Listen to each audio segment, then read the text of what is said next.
Well, good morning, everyone. Roger Scott here, and I hope everyone had a great weekend. Now, before we begin, make sure, like this channel, hit the subscribe button, like our videos. Most importantly, subscribe to my Telegram channel. I'm gearing up to post some free trades up there. rogerscott.com/Telegram, or find the link above or below this video. Lastly, I've opened up my VIP room for the summer. Yay! It's free Monday through Wednesday at noon, 11 a.m. Friday and Thursday. So noon, Monday through Wednesday, 11 a.m. Thursday and Friday. You could find the link above or below this video. Let's not waste any more time. We've got a lot to talk about today. And again, welcome, welcome, welcome. It's Monday. Wow, what a weekend. It's been actually a good weekend of rest. So as you can see here, the Nasdaq's opening up about 35 points. The Dow's up about 68 points. This is very random trading action. There's not much to make out here, all right? Now, we've got a lot of data this week, a lot of Fed data, and it's very broad and it's very mixed, which is a good thing because we'll get a chance to see how things stand. So the first big report is going to be the retail sales. That's coming out tomorrow. Now, remember, retail sales makes up over 70% of the economy. So we're going to be watching the consumer discretionary stocks, which I'll go over right now. I'll give you some areas and I'll show you some stocks that are hitting it hard this week. The big report on Wednesday is going to be the housing starts, permits, and industrial production. So Tuesday, we're going to get a chance to see how the retail sectors perform. On Wednesday, we're going to see how industrials and housing and retail and real estate, not retail, real estate performs. And we're going to get a chance to see the FOMC minutes. But honestly, this time around, I think everybody's pretty much in the same ballpark. We're going to wait and see what happens. I think the narrative hasn't changed too much in the last couple of months. We're going to wait and see what happens. And we're not going to put hiking rates additionally off the table. We just want to wait and see what happens, which is the smart move right now because they've been very aggressive for the last several months nonstop. You've got jobless claims on Thursday. You've got manufacturing on Thursday. You've got e-commerce retail. But the biggest reports are going to be the retail sale, industrial production, and housing starts right here, right here. That's where the big money is going to be. Now, aside from that, you've got a lot of other things going on. You've got earnings on the retail sector, consumer discretionary, possibly consumer staples. Now, I don't know about you, but is Home Depot consumer staples or is it consumer discretionary? I think if I put 100 traders here, it would be like 50-50. Because in Home Depot, you can buy consumer discretionary items and you obviously can buy consumer staples. So it's a little bit of both. Now, on Wednesday, you've got Cisco. That's a network stock. That's going to be a technology-related stock. And that's a big one. It'll also impact Oracle, and other companies in that non-chip sector. So keep an eye on it. Chips have been getting hit pretty hard. They haven't been seeing much of a reprieve, but it'll be interesting to see how these stocks do. You also have Cardinal Health on Tuesday. You also have H&R Block. You also have Agilent. You have ON. You've got C Limited. That stock was going crazy during COVID. You got Tencent Music, Chinese company. Aside from Cisco on Wednesday, you've got Ballard Power. You've got GoodRx. I use this company for prescriptions. Clean Energy Fuels, Jack in the Box. I mean, nothing crazy big, but still plenty of stocks coming out. You could see here you've got Penn Entertainment on, what is that? Is that Wednesday? Wednesday's a big day. But nothing major. Trade Desk is coming out. Win is coming out. So you've got a couple of big ones here and there, but it's not like the last 2 weeks where every stock I wanted to trade earnings. So it was very frustrating and we couldn't get any trades off. And also volatility is lower, so we're going to get more active and use tighter stops because volatility is not like it was a year and a half ago. On Thursday, you've got Walmart. Now, again, similar story to Home Depot, right? Is Walmart a consumer discretionary or is it consumer staples? So, and again, both. It's both. I mean, it is kind of consumer staples, but then you can argue it's consumer discretionary. I'm telling you, if you put 100 people in the room, half would say it's consumer staples and discretionary. So we got to keep an eye on both sector, just like we do with Home Depot. So nothing is off the table. So that's coming out on Thursday. And then you have Applied Materials. You've got Dole. You've got Keys, Ross Store. And then on Friday, we're winding down. And after this week, that's it. I mean, after this week, even this week, I mean, how many large cap stocks do you have? You've got one, Home Depot. You've got two, three, It's not like 280 stocks. So it's a lot easier to pick trades this week, especially from large cap stocks, whereas we're now going into retail, regional banks, and more into the smaller stocks. So it's a good sign for us large cap traders. Now, in terms of volatility, let me show you where volatility is so that here it is. Here's the volatility matrix. So what I did was I don't do this every week, but I do this every week during earnings.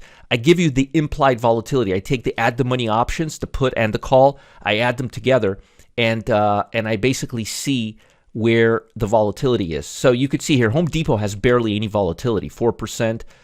NU has 9.2. NON has 12, SC has 15.3, Cisco doesn't have much, JD has quite a lot, Target, I didn't know Target was reporting on Wednesday. Let me see here. Am I losing my mind? Let's see here. So there's more retail reporting. Hold on. Yeah, 816. So Target is reporting this week. I don't know why I don't have it on my matrix, on my retail study. But Thursday, you've got Walmart and DE on Friday, EL, PanW. So there's still some stocks coming out. But again, it's I wanted to give you the big ones. I wanted to give you the most important ones that are coming out. So again, keep your eye on earnings this week, and keep your eye on volatility. Now, I'm a good guy. I'm gonna give you this document and this document. I'm gonna give them both to you via Slack channel. So if you subscribe to my Slack channel, you'll get them via Telegram, via my, not Slack channel, Telegram channel. Go to rogerscott.com/Telegram. I give it to our people via Slack, you guys via Telegram. So if you don't have Telegram, Now, some of the things you want to pay attention to this week, the bond market. The bond market last week, almost, let me give you some perspective. You see this line? I drew this line quite some time ago, and it looks like we're going to be hitting this area. The question is, are we going to back away from this area? I think we're going to hit this because we're not seeing a lot of support here. I think we're going to hit this area. And then the question is, are we going to go further down? I don't think for the time being we're going to. We're oversold. We're diverging. It looks like we're just going to kind of stick around here and maybe bounce off of this level. If we do bounce off of this level, it's going to be beneficial for technology, which has been taking it under the chin as a result of interest rates going higher. Now, notice where we're at right now in the big scheme of things. We're already below here. We're already below our channel. We're already near short-term support area. The next level of support is right here. And the next level of support after that is right here. And the next level of support, just to give you some idea, is right here. So we're at 367 right now, 360, 347, and 340. And I'm telling you, these are good levels. So 357, 347, and 341. And I actually think we're going to come down. Take a look at SMH, semiconductors. Look at how weak they've gotten. Remember the whole AI is going to come and save the day? No, it's not. And I think we're going to come down all the way up down to here to the 130. And I think NVIDIA, and I've been saying this for a while, it's already back in this channel. I think we're going to break this channel, and we're going to come and fill this gap, and we're going to come all the way to the 300 level on NVIDIA. And no, it's not the first time I'm saying this. I've been saying this for quite some time. Now, if you look at the Dow, now look at the QQQ real quick. Notice how elongated it is to the downside right here. Boom. I like my sound effects. I need a sound effect machine again. Boom.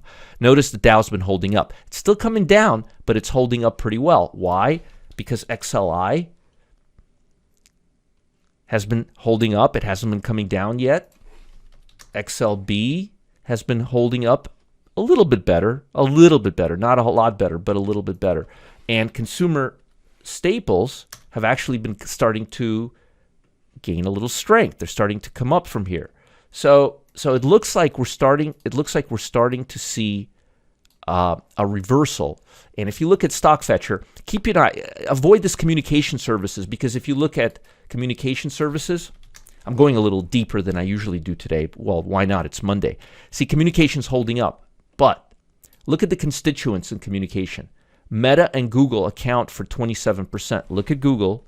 It's holding up real well. Real well.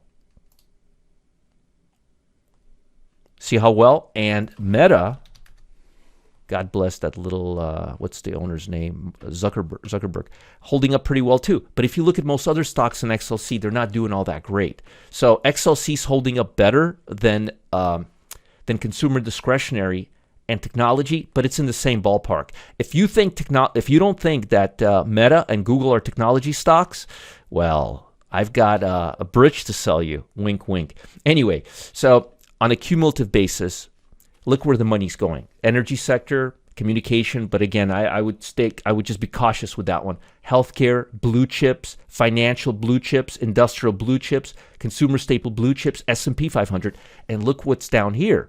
Technology, QQQ, utilities because of the bond, materials, small caps, consumer discretionary. Aside from basic materials, all of this is very discretionary, right?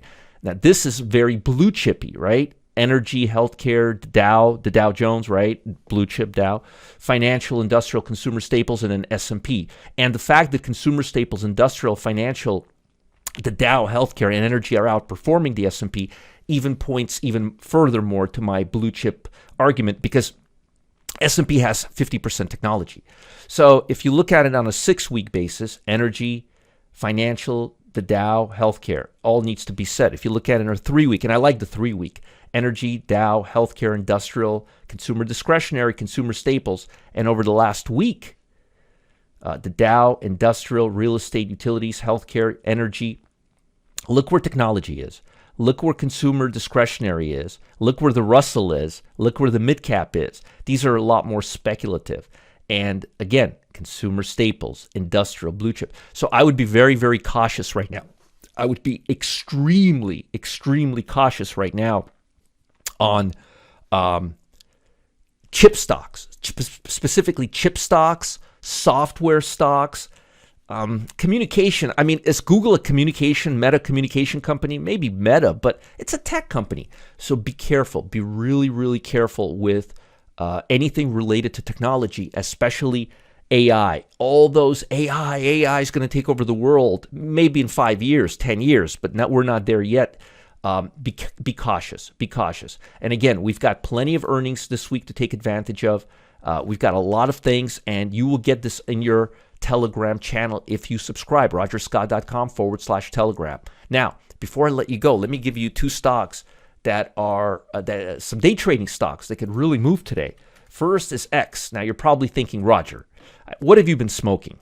X, United States Steel Company day trading stocks? Well, let me tell you something. The stock is up 28% this morning.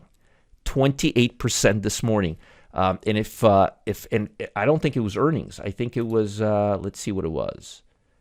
What was it? Oh, they rejected an offer from somebody. So there's a good chance.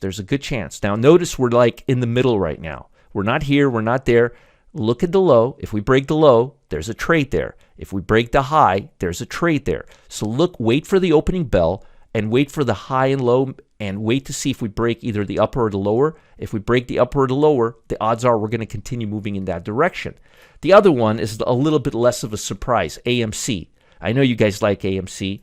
So look at what happened. AMC dumped from $5 all the way to $3, and volume is really high.